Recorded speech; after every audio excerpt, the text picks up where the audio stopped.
ಕೊಪ್ಪಳದಲ್ಲಿ ಲೋಕಸಭಾ ಚುನಾವಣಾ ಪ್ರಚಾರ ರಂಗೇರಿದೆ. ಟಿಕೆಟ್ ಘೋಷಣೆ ಬೆನ್ನಲ್ಲೇ ಬಿಜೆಪಿ ಅಭ್ಯರ್ಥಿ ಫುಲ್ ಆಕ್ಟಿವ್ ಆಗಿದ್ದಾರೆ. ಟಿಕೆಟ್ ಘೋಷಣೆ ಆದ ನಂತರ ಎಲ್ಲಾ ಕ್ಷೇತ್ರಗಳಿಗೆ ಓಡಾಡ್ತಾ ಇದ್ದಾರೆ. ಡಾಕ್ಟರ್ ಬಸವರಾಜ್ ಕೊಪ್ಪಳದ ಬಿಜೆಪಿ ಅಭ್ಯರ್ಥಿ. ಇವರು ಮೂಲತಃ ವೈದ್ಯ ವೃತ್ತಿಯಲ್ಲಿದ್ದಂಥವರು. ಬಹಳ ಓಡಾಟ ಮಾಡ್ತಾ ಇದ್ದಾರೆ. ಮಿಂಚಿನ ಸಂಚಾರ. ಹಾಲಿ ಮಾಜಿ ಶಾಸಕರು ಮುಖಂಡರನ್ನ ವಿಶ್ವಾಸಕ್ಕೆ ತೆಗೆದುಕೊಂಡಿದ್ದೇನೆ, ಗೆಲುವಿನ ವಿಶ್ವಾಸ ಹೊರಹಾಕಿದ್ದಾರೆ. ಕೊಪ್ಪಳ ಲೋಕಸಭಾ ಕ್ಷೇತ್ರದಲ್ಲಿ ಬಹಳಷ್ಟು ರೆಸ್ಪಾನ್ಸ್ ಸಿಗ್ತಾ ಇದೆ, ನನಗೆ ಜನರು ಬೆಂಬಲ ಕೊಡ್ತಿದ್ದಾರೆ ಅನ್ನುವಂಥ ಮಾತನ್ನ ಬಿಜೆಪಿ ಅಭ್ಯರ್ಥಿ ಡಾಕ್ಟರ್ ಕೆ ಬಸವರಾಜ್ ಹೇಳಿದ್ದಾರೆ.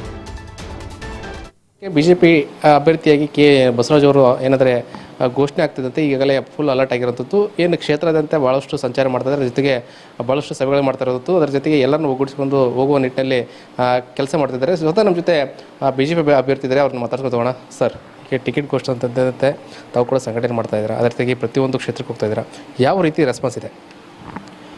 ನೋಡಿ, ಟಿಕೆಟ್ ಪ್ರಕಟಿಸಿದ ನಂತರ ಎಲ್ಲ ಕ್ಷೇತ್ರಗಳಿಗೂ ಹೋಗ್ತಾ ಇದ್ದೀನಿ. ಎಲ್ಲ ಕಾರ್ಯಕರ್ತರನ್ನು ಮೊಟ್ಟ ಮೊದಲನೇದಾಗಿ ನನಗೆ ಹಿರಿಯರು, ಮಾಜಿ ಶಾಸಕರು, ಮಾಜಿ ಸಚಿವರು, ಮಂಡಲದ ಅಧ್ಯಕ್ಷರು, ಕಾರ್ಯದರ್ಶಿ ಅವ್ರನ್ನೆಲ್ಲ ಭೇಟಿಯಾಗುವಂಥ ಕಾರ್ಯ ಮಾಡ್ತಾಯಿದ್ವಿ. ಬಟ್ ಅವ್ರನ್ನ ಭೇಟಿಯಾಗ ಸಮಯದಲ್ಲಿ ಭಾಳ ಕಾರ್ಯಕರ್ತರು ಸೇರ್ತಾ ಇದ್ದಾರೆ. ಒಬ್ಬ ಯುವಕ ಅನ್ನೋದರಿಂದ ಭಾಳ ಜನ ಯುವಕರು ಸೇರ್ತಾ ಇದ್ದಾರೆ.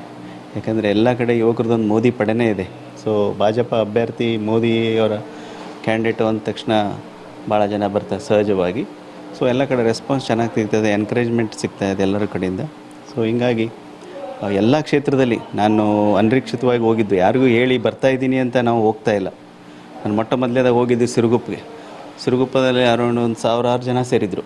ಅಲ್ಲೇ ಒಂದು ಕಾರ್ಯಕ್ರಮ ಮಾಡಿ, 2 ಕಾರ್ಯಕ್ರಮ ಮಾಡಿ, ಮತ್ತೆಲ್ಲ ಹಿರಿಯರ ಮನೆಗೆ ಭೇಟಿ ಕೊಟ್ಟು ಧನ್ಯವಾದ ತಿಳಿಸಿ, ಮತ್ತು ಮುಂದಿನ ಬರೋ ದಿನದಲ್ಲಿ ಪ್ರಚಾರ ಮಾಡಲಿಕ್ಕೆ ಅವರಿಗೆಲ್ಲ ಕೇಳ್ಕೊಂಡು ಬಂದಿರೋದು.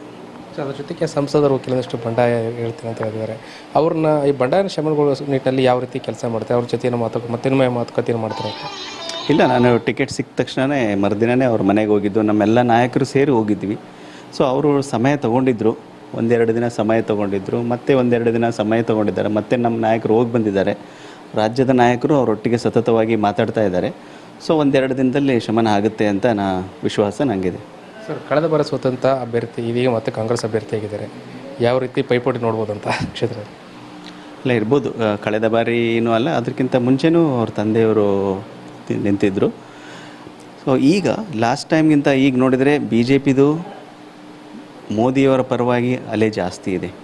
ಪ್ಲಸ್ ಈಗ ಕಾಂಗ್ರೆಸ್ ಸರ್ಕಾರ ಇರೋದರಿಂದ ಅದು ಮಾಡ್ತಾ ಇರ್ತಕ್ಕ ಗ್ಯಾರಂಟಿ ಜನರಿಗೆ ಕೊಡೋಕೆ ಹೋಗಿ ಗ್ಯಾರಂಟಿ ಫೇಲ್ ಆಗಿದೆ. ಜನರಲ್ಲಿ ಆಕ್ರೋಶ ಇದೆ, ಅಭಿವೃದ್ಧಿ ಕಾರ್ಯ ಆಗ್ತಾಯಿಲ್ಲ ಅಂತ ಆಕ್ರೋಶ ಇದೆ. ಸೊ ನೀವು ಲಾಸ್ಟ್ ಟೈಮ್ಗೆ ಈಗ ನೋಡಿದರೆ ಇನ್ನೂ ಬಿ ಜೆ ಪಿ ಪರ ಜಾಸ್ತಿ ಇದೆ ಅಂತ ನಂಗೆ ಕ್ಷೇತ್ರದಲ್ಲಿ ಕಾಣ್ತಾ ಇದೆ. ಸೊ ಯಾವ ರೀತಿ ಅಂದರೆ ಅಭಿವೃದ್ಧಿ ಕಾರ್ಯ ಇಡುವಂಥ ಯಾವ್ಯಾವ ಅಭಿವೃದ್ಧಿ ವಿಚಾರ ಇಟ್ಕೊಂಡು ಮುಂದೆ ಹೋಗ್ತಾ ಇದ್ದೀರಾ ಸರ್? ಈಗ ನೋಡಿ, ಸೆಂಟ್ರಲ್ ಗೌರ್ಮೆಂಟಲ್ಲಿ ಬರೋದು ನಾರ್ಮಲಿ ರೈಲ್ವೇಸ್ ಬರುತ್ತೆ, ಈಗ ನಮ್ಮ ಹತ್ರ ಸ್ಕೂಲ್ ಬರುತ್ತೆ, ಇನ್ಫ್ರಾಸ್ಟ್ರಕ್ಚರ್ ಬರುತ್ತೆ, ರೋಡ್ಸ್ ಬರ್ತವೆ, ಹೈವೇ ಬರ್ತವೆ. ನಮ್ಮ ಕ್ಷೇತ್ರ ಹಿಂದುಳಿದ ಕ್ಷೇತ್ರ ಅನ್ನೋದು ಮೊದಲಿನಿಂದಲೂ ಹೆಸರು ಬಿದ್ದಿದೆ. ಹೈದರಾಬಾದ್ ಕರ್ನಾಟಕ ಅಂದರೆ ಹಿಂದುಳಿದ ಪ್ರದೇಶ ಅಂತ ಮೊದಲಿನಿಂದ ಹೆಸರಿದೆ. ಆ ಹಿಂದುಳಿದ ಪ್ರದೇಶನ ಅಳಿಸೋದಕ್ಕೆ ಏನೇನು ಬೇಕೋ ಅದನ್ನೆಲ್ಲ ಮಾಡೋಕ್ಕೆ ನಾವು ತಯಾರಿ ಮಾಡ್ಕೊತಾ ಇದ್ದೀವಿ.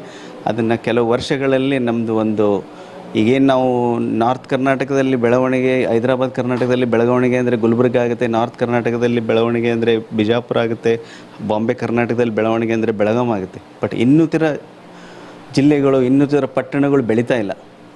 ಸೊ ಆ ಅಸಮಾನತೆಯನ್ನು ನಾವು ಇದು ಮಾಡಿ ಕೊಪ್ಪಳವನ್ನು ಬೆಳೆಸೋದಕ್ಕೆ, ಕೊಪ್ಪಳವನ್ನು ಡೆವಲಪ್ ಮಾಡೋದಕ್ಕೆ ಒಂದು ಪ್ರಯತ್ನವನ್ನು ಮಾಡಬೇಕಂತ ಅಂದ್ಕೊಂಡಿದ್ದೀನಿ. ಸೊ ಈಗ ಜನರ ರೆಸ್ಪಾನ್ಸ್ ನೋಡಿದ್ರೆ ಈಗ ಯಾವ ರೀತಿ, ಯಾವ ಮಾರ್ಜಿನಲ್ಲಿ ಕೇಳ್ತೀರಂತ? ನಾವೇನು ಕಳೆದ 3 ಚುನಾವಣೆಯಲ್ಲಿ ಗೆದ್ದಿದ್ದು, ಮೊದಲನೇದು 80,000ದಲ್ಲಿ ಭಾಜಪ ಇಲ್ಲಿ ಆರಿಸಿ ಬಂದಿತ್ತು, ಎರಡನೇದು 30,000 ಅಧಿಕ ಮತದಲ್ಲಿ ಆರಿಸಿ ಬಂದಿತ್ತು. ಇವು 2-3 ರೆಕಾರ್ಡನ್ನು ಮುರಿದು ಅದಕ್ಕಿಂತ ಹೆಚ್ಚಿನ ಮತದಲ್ಲಿ ಗೆಲ್ತೀವಿ ಅಂತ ನಂಗೆ ವಿಶ್ವಾಸ ಇದೆ. ಇವಿಷ್ಟು ಅಂದರೆ ಬಿಜೆಪಿ ಅಭ್ಯರ್ಥಿ ಡಾಕ್ಟರ್ ಬಸವರಾಜ್ ಅವರು. ಮತ್ತು ಏನಾಗಲಿ ಈ ಬಾರಿ ಮೋದಿಯವರ ಅಲೆ ಅದೇ ರೀತಿ ಮತ್ತೆ ವರ್ಕೌಟ್ ಆಗುತ್ತೆ ಖಂಡಿತಲೂ ಕೂಡ. ಇಲ್ಲಿ ಕೊಪ್ಪಳದಲ್ಲಿ ಬಿಜೆಪಿ ನನ್ನ ಜೈಬೇರಿ ಬಾರಿಸುತ್ತೆ ಅಂತೇಳಿ ಹೇಳಿರ್ತದ್ದು. ಕ್ಯಾಮರಾ ಪರ್ಸನ್ ರಾಜು ಅಂಗಡಿ ಜೊತೆ ನಾಗರಾಜ್, ಟಿ.ವಿ. ಕೊಪ್ಪಳ.